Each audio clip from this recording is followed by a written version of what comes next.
এই ইনফ্রারেড কুকারটি কিছুক্ষণ চলার পর E5 আসে। মানে এটা E5 সমস্যাটা কেন হয়?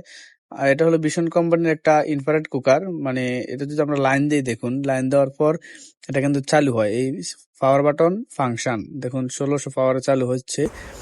চালু হওয়ার পর এখানে আমরা যদি দেখি 8.4 এম্পিয়ার নিতেছে কারেন্ট, সবকিছু ঠিকঠাক চলতেছে। দেখুন কয়েক সেকেন্ড পর, এই 5 সেকেন্ড পরে কিন্তু এটা E5 আসতেছে আর কারেন্ট নিতেছে না, মানে এটা চলতেছে না।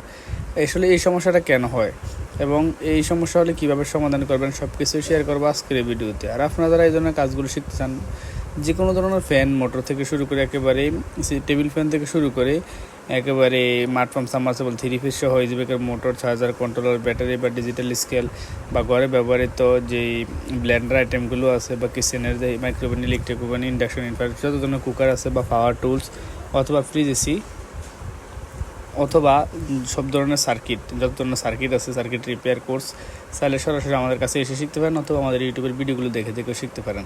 তো আমরা এই ইনফ্রারেড কুকারটা খুলে নিলাম। খোলার পর আমরা ডিসপ্লে বাটনটা আলাদা করে নিব। আলাদা করার পর আমরা দেখবো আসলে সমস্যাটা কেন হয়। হ্যাঁ, তো E5 আসলে কিছু সমস্যা আছে, এগুলো কোন কোন কারণে আসে দেখুন। আমাদের এখান থেকে হিটারটা খুলে নিলাম। হিটারের পিছনে একটা সেন্সর আছে, এই সেন্সরের কারণে এই সমস্যাটা হয় এবং ফ্যানের কারণে। অর্থাৎ যদি E4 লেখা আসে তার মানে ইন্ডাকশন কুকারের মধ্যে থার্মোস্ট্যাটের সমস্যা হয়, যে সেন্সর একটু উপরে থাকে পাতিলের কাছাকাছি। এবং E5 আসে ওভারহিট, মানে ওভারহিট হয়ে গেলে এটা E5 আসবে। তো এই সেন্সরের কারণে হয়, অথবা এখানে দেখুন নতুন সেন্সরও আছে, আমরা সেন্সর চেক করে দেখছি সব ঠিকঠাক আছে, সেন্সরের কোনো সমস্যা নেই। আর এটা কন্টিনিউটি আসবে আর কি। অনেক সময় দেখা গেছে বাদ হলেও কন্টিনিউটি আসে। তো এই ক্ষেত্রে আমরা যে সমস্যাটা পাইছি এখানে, এটা হলো ফ্যানটা নষ্ট। ফ্যান নষ্ট হওয়ার কারণে কিছুক্ষণ চললে এই হিটসিনটা গরম হয়ে যায়, গরম হয়ে যাওয়ার পরে আর এটা বন্ধ হয়ে যায় আর কি অটোমেটিক্যালি। তো E4 আসে থার্মোস্ট্যাটের কারণে, আর E5 আসে হলো ওভারহিট। যেহেতু ফ্যান চলে না সেহেতু ওভারহিট হয়ে যাবে, এই কারণে E5 আসে। আবার E6 আসে হলো আপনার এই টেকনিক্যাল প্রবলেমের কারণে, মানে বটম দুইটা সেন্সর থাকে। এটা হলো ইন্ডাকশন কুকারের ক্ষেত্রে নিচে একটা সেন্সর থাকে এই IGBTর কাছে, জেনারেটরের মতো, ওইটার কারণে। এবং E7 আসে সার্কিটের মধ্যে কোনো প্রবলেম থাকলে। তো আবার E8 আসে কয়েলে প্রবলেম থাকলে। তো যাই হোক, এখানে আমরা ফ্যানটা লাগাবো, ফ্যানটা চেক করে দেখেছি সব ঠিকঠাক আছে, আর ঠিকঠাক নাই। এই জন্য আমরা আরেকটা ফ্যান লাগাইতেছি। এটা হলো ছোটো একটু সাইজে, এই কারণে আমরা আলগা একটা অ্যালুমিনিয়ামের ফাঁদ দিয়ে লাগাচ্ছি। তো E5, E4, E1, E2 এটা কোন কোন কারণে কোন কোন সিগন্যালগুলো এটার থেকে দেয় সেটা আমরা আপনাদেরকে A to Z একটা কোর্সে বলবো, সেজন্য আমাদের সাথে থাকুন।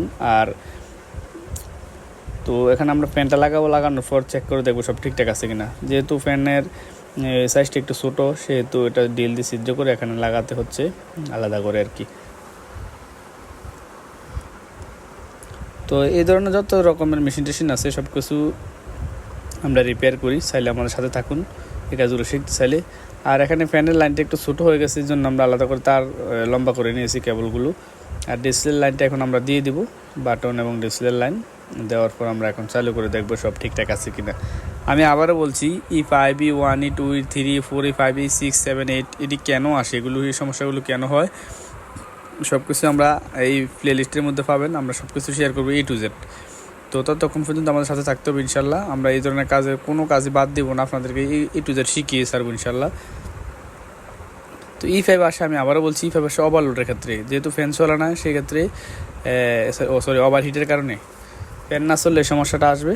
দেখুন এখন সুন্দরভাবে চলতেছে, 2000 সর্বোচ্চ পাওয়ার এটার। এখানে 8.4 এম্পিয়ার কারেন্ট নিতেছে। আসলে ইন্ডাকশন কুকার এবং ইনফ্রারেড কুকারটির মধ্যে স্পেসিফিক্যালি কোন সেক্টরের সমস্যা হয়েছে, এই সমস্যা হলে কিন্তু ডিসপ্লের মধ্যে সিগন্যাল দেখায়, এটা একটা ভালো একটা লক্ষণ।